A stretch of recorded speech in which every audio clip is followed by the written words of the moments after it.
nagle doznałam w życiu, dostałam kryzys po prostu. Nie wiem skąd, no przyszedł, ale taki totalny po prostu z każdej strony. I wtedy naprawdę miałam taki problem, bo musiałam się zderzyć z czymś takim, że tak naprawdę to wszystko, co do tej pory było, no to pięknie się układało, ale problem poważny, jak mnie dotknął, no to miałam ogromny problem, żeby się przyznać światu i powiedzieć: słuchajcie, ja mam problem i sobie nie radzę. I w ogóle jestem rozsypana totalnie i prawie w depresji. No po prostu strasznie to było trudne, bo zawsze byłam dzielna i sama przed sobą miałam taki wizerunek, że sobie świetnie radzę. Ale to polegało na tym, że nie docierałam do tych jakichś... No nie miałam też trudności za dużo, a jak się pojawiły, to się okazało, że ups, jejku, no i nie sobie nie radzę. I co teraz w ogóle mam zrobić? I wszyscy się dowiedzą, cały świat będzie wiedział, że ja sobie nie radzę. I co w ogóle? Co zrobiłaś, żeby się przełamać? Co ci pomogło w tym przełamaniu?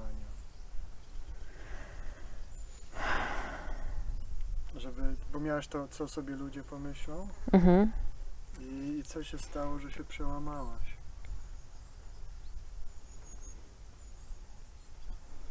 No nie wiem, doszłam do jakiejś takiej ściany, gdzie czułam, że już sobie nie poradzę i że muszę, bo się uduszę.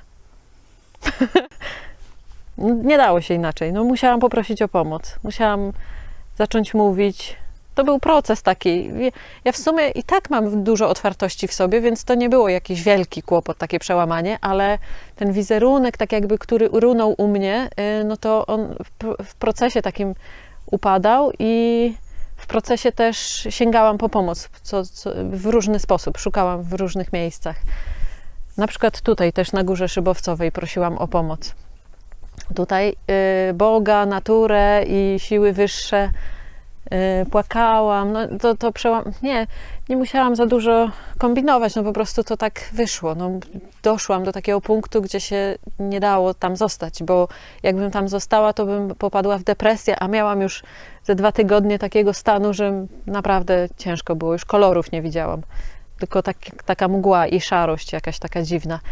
I jeszcze chwila i mogłoby być źle, więc miałam też taki naturalny proces. Ja wiedziałam, co mam robić, jakoś tak czułam, że muszę i szłam za tym. No i po prostu to przełamywałam. A ten wizerunek runął, dobra, i nic się nie stało. No. I się okazało, że jak mówię światu, mam przyjaciół, oni słyszą i oni jeszcze bardziej mnie lubią. Oni się cieszą. Normalna, dobrze, normalna jesteś. Jesteś taka jak my. No to jest fajne, nie? Dla ludzi. Właściwie to się ich przybliża do siebie, bo mówisz o swoich problemach i oni wiedzą, że jesteś człowiekiem i wtedy jesteś, jak nie mówisz o problemach, to jesteś cyborg i nikt do ciebie nie podejdzie. A jak jesteś człowiekiem, no to ludzie ci bardziej ufają. Więc jak mówisz o swoich kłopotach, no to też ludzie chcą mówić tobie o swoich. Ta autentyczność jest istotna w tym. No a teraz w ogóle jakie efekty? Jak już się tak zwierzam, to powiem, że cały ten kryzys, który przeżyłam, niesamowicie mnie wzmocnił, bardzo wiele mnie nauczył i dał mi takie doświadczenie, którego bym nie miała w normalnym, takim szczęśliwym życiu. Więc teraz jestem wdzięczna, że z tego wyszłam i że to miałam też nawet. No jakoś tak w sumie spoko, no. Wyszło na dobre.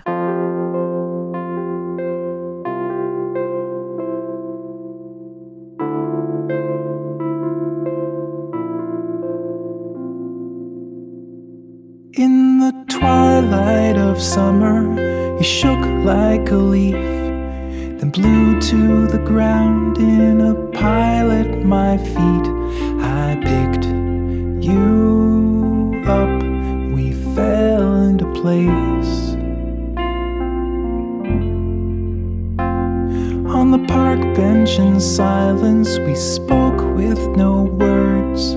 You held me like water to placate your thirst, your lifeboat, your anchor, and your perfect mistake. The white coat of winter you wore like a veil, thin as a whisper but sharp as a nail. The wind on the river is calling your name in a voice so tame. light my flickering flame. Ja jeszcze mam dodatkowy problem, bo jestem terapeutą. I niektórzy ludzie myślą, że terapeuci to są tacy, że sobie świetnie radzą w życiu, ze wszystkim. W ogóle nie wiem, skąd taka koncepcja, ale jest to utrudnienie, bo, no bo ten wizerunek bycia gdzieś tam, posiadania jakiejś funkcji, to się wydaje, że to jest, no, że to już świetnie, to po prostu już nie ma problemów, ale wszyscy ludzie mają problemy. Do odważnych świat należy, czyli ci, co mówią, to tak naprawdę sobie radzą. Bo właśnie tak się wydaje, że jeżeli nie mówisz o problemach, to wygląda, że ich nie ma, więc sobie świetnie radzisz w życiu. Ty sobie radzisz w życiu, bo nie mówisz, że jest ci źle. Ale tak naprawdę to nie mówisz, że jest ci źle, ale to nie znaczy, że sobie radzisz. A radzisz sobie wtedy, kiedy o tym mówisz. Bo to jest radzenie sobie z problemami. Mówisz o tych problemach głośno, prosisz o pomoc, prosisz, żeby ktoś posłuchał tego, co ty masz do powiedzenia, żeby był przy tobie, mówisz, potrzebuję cię. To jest radzenie sobie z problemami.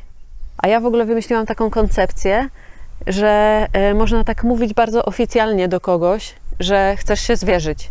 Czyli na przykład dzwonisz do przyjaciela i mówisz, słuchaj, chciałbym się tobie zwierzyć, nie? I niby tak dla jaj, ale tak naprawdę mówisz poważnie, coś właśnie używając tego słowa. I wtedy przyjaciel nie ma wątpliwości, że ty nie chodź na piwo albo chodź na spacer, tylko mówisz konkretnie, że potrzebujesz rozmowy. I ten ktoś to słyszy i idzie z tobą, już się umawia na rozmowę głębszą. Ja od jakiegoś czasu tak mówię, tak mi samo przyszło. Jak potrzebuję czegoś, to dzwonię do koleżanki i mówię, chcę się tobie zwierzyć. A ona reaguje tak, fajnie. Ona się od razu cieszy. I ona chce, dobrze, zwierzaj się. Żeby się dobrze zwierzyć, to trzeba przełamać wstyd. Przełamać wstyd to znaczy nie to, że tam nie wstydzić się, tylko mówić pomimo wstydu. To jest taki bardzo ważny, taki ludzki krok w kierunku otwierania się. No i niektórzy ludzie mają duży kłopot z tym, żeby się zwierzać, ponieważ myślą, że to obciąża inne osoby. Że nie będę mówił o swoich problemach, bo to będzie ciężkie, ktoś będzie się przejmował, to będzie obciążenie i ktoś będzie przeżywał albo w ogóle jakoś nie zrozumie, nie udźwignie, będzie miał kłopot. A prawda jest taka, że jeżeli mówimy komuś coś trudnego na swój temat, to dajemy mu w ten sposób dar. Po prostu obdarowujemy człowieka zaufaniem. I ktoś, kto jest blisko, też z tego korzysta. No bo to tak jest, jak na przykład dwie koleżanki, dwie przyjaciółki ze sobą rozmawiają i jedna się bardzo szeroko otwiera do drugiej i mówi coś bardzo głębokiego, to ta druga z tego też korzysta. Ona się cieszy, że może tam być, cieszy się, że jest na tyle godna zaufania, że można jej takie rzeczy mówić, cieszy się, że jest ważna, a jednocześnie też może korzystać dla siebie, bo u niej się też coś otwiera.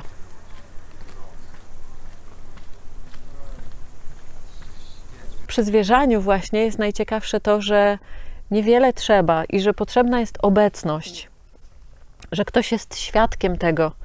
Ty się zwierzasz i mówisz, a ktoś jest tego świadkiem. Ty mówisz na głos, wyrażasz to, jest to takie otwarte, takie prawdziwe, takie jakie jest. Takie żywe, takie twoje, takie bolesne jak cholera, ale takie prawdziwe, bez kombinowania. I wtedy ktoś inny jest obecnością po prostu przy tym i to jest uzdrawiające. Za pomocą słów porządkujesz rzeczywistość tą wewnętrzną i zaczyna się klarować. Nazywasz to, co czujesz. No na przykład nazywasz uczucia słowami, albo nazywasz przeżycia, masz jakieś tam zdania, się kleją i zachodzi taki samoistny proces uzdrawiania, samouzdrawiania. To jest w ogóle niesamowite, że człowiek, który mówi, sam odkrywa to, słyszy to, co mówi, a potem odkrywa jakieś rozwiązanie, jakąś drogę, albo doznaje ulgi, ale sam mówiąc słyszy siebie i właściwie sam siebie potrzebuje usłyszeć, a druga osoba jest jak lustro, po prostu ma być i słuchać, nie za bardzo się wtrącać i ten ktoś, kto mówi, sam odkryje, co ważnego ma odkryć. Pracuję teraz z taką kobietą. Nigdy w życiu nikomu nie powiedziała o tym, jak jest jej ciężko. A było ciężko wcześniej też. I teraz też nikt z jej znajomych, z rodziny nie wie tak naprawdę, jak ona to przeżywa. Nikomu o tym nie mówi i myśli o tym, że jeśli zacznie mówić, to będzie znaczyło o tym, że sobie nie radzi. Jest potwornie samotna z tym. To jest poruszające dla mnie. In the bell tower basement beneath the cold world, the feelings you'd bunched up so gently unfurled. You held me close, I tried to hold on. The next cloudy morning you woke in my arms. I made you some coffee, you showed me your scars, and I knew one day that I'd be your next. Osoba, która słucha, ma za zadanie być obecnością z wiarą, że ta osoba, która mówi, ma siłę, żeby sobie z tym poradzić. Po kilku dniach od zwierzenia dopytać się, jak tam się czujesz, jak tam twoje serce, jak się masz. To jest ważne, żeby podtrzymać kontakt i takie zainteresowanie z tą osobą, która potrzebuje. Bo te osoby właściwie potrzebują niekoniecznie wtedy zwierzenia, tylko takiego sygnału, takiego małego, że wiesz, jestem, myślę o tobie. Albo ciepły SMS, taki przytulam cię ciepło i w ogóle spokojnie, tylko tyle. Ale ten ktoś ma taki mały sygnał, jak są takie szpileczki, że się wbija i to wtedy boli, a tu jest taki jakby ktoś wyciąga szpileczkę, nie wiem jak to porównać do czegoś takiego, co takie jakby odpuszcza, nie? I takie malusieńkie coś takie, jej, fajnie, ktoś pomyślał, ktoś napisał SMS-a, ktoś zadzwonił. No, to fajnie jest tak po zwierzaniu być w kontakcie. Ważne rzeczy dwie. Jedna to jest taka, że można trenować za pomocą terapeuty. Czyli jeśli ktoś nie ma kogoś, komu się może zwierzać, to może pójść najpierw do terapeuty, żeby się tam zwierzać.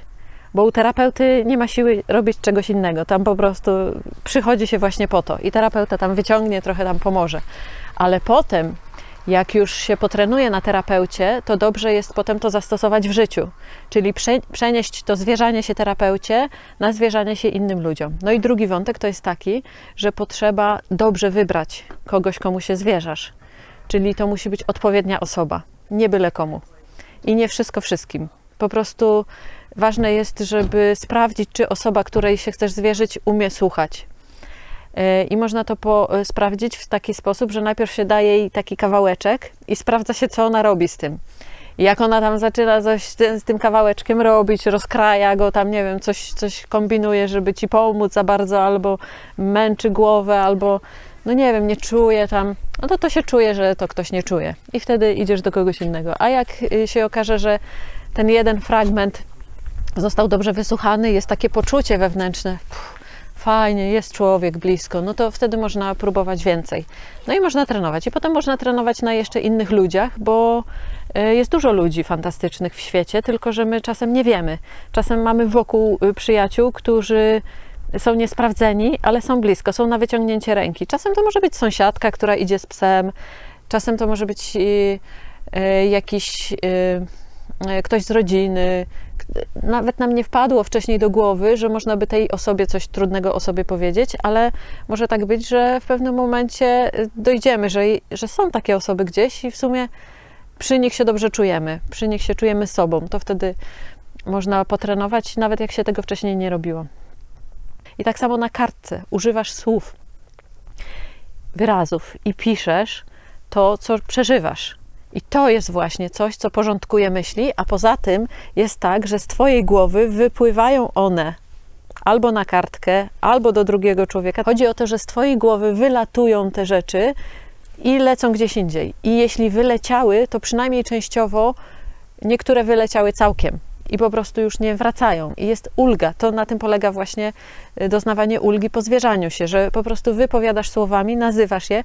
No i ten samoistny proces leczenia polega na tym, że jak piszesz, zwierzasz się kartce, nawet brzydkie słowa możesz tam pisać, bez cenzury, po prostu wszystko, jakiś bałagan taki, brudnopis można taki zrobić, takie gówniane rzeczy z głowy, wszystko wypisujesz na kartce i potem piszesz, aż do momentu, gdzie piszesz coraz mniej i tak już się zastanawiasz, a potem jest kropka.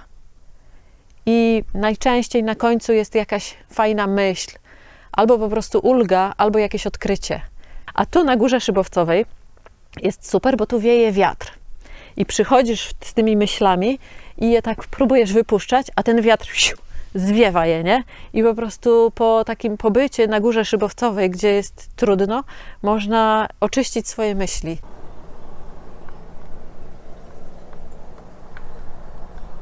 Kobiety potrzebują, żeby mężczyzna słuchał. I najgorzej jest, jak kobieta się zwierza z problemów swoich dotyczących jemu. To jest najgorszy wątek. I wtedy mężczyzna miałby tylko słuchać. Współczuję mężczyznom, ale wydaje mi się, że to jest najlepsza opcja z możliwych, żeby posłuchał, co ma kobieta do powiedzenia w jego sprawie, co ją boli odnośnie jego. I on ma tylko posłuchać. Nawet jak się z tym nie zgadza, ponieważ nawet jak się nie zgadza z tym, to ona ma taką perspektywę. Ona tak to widzi i tak to czuje, więc dyskutowanie z tym, że ona tak widzi i czuje, jest trochę bezsensowne, ponieważ ona i tak to będzie czuła, nie? Nie zmieni tego. On to widzi inaczej. No, ewentualnie może powiedzieć, moja perspektywa jest taka, twoja jest taka, tutaj się nie zgadzamy, ale jestem tu i słucham ciebie, widzę, że tak to przeżywasz. Ja w ogóle współczuję mężczyznom, kobiet. Chciałam powiedzieć. No bo to jest rzeczywiście trudne takie, żeby posłuchać czegoś, co boli i nie za bardzo dyskutować z tym. Jak mężczyzna ma takie intencje, żeby pomóc i chęci, i jest taki bardziej zadaniowy i działaniowy, no to chce coś z tym zrobić, chce jej pomóc. No jest kobieta i cierpi, tak? Ona płacze, a on ma przyjść i powiedzieć, jestem tutaj, no to za mało, nie? To może być tak, że on potrzebuje coś z tym zrobić, on chce ją uszczęśliwić, on ją kocha, on chce, żeby ona nie płakała. Dziewczyno, nie płacz, bądź szczęśliwa, ja ci tu dam szczęście. A ona właśnie teraz potrzebuje płakać i on nie może sobie z tym poradzić. I możliwe, że właśnie potrzebuje ona się wypłakać. I nic więcej, ona po prostu potrzebuje przy nim popłakać. A on myśli, zrobię tak, żeby ona nie płakała. Że to jest mój cel w ogóle, żeby przestała płakać. A może jego cel mógłby być taki, żeby płakała przy mnie jak najczęściej. Jeśli ma komuś się wypłakać, to najlepiej mi, nie? Niech płacze przy mnie. I dobra, jestem przy tobie i płacz ile wlezie.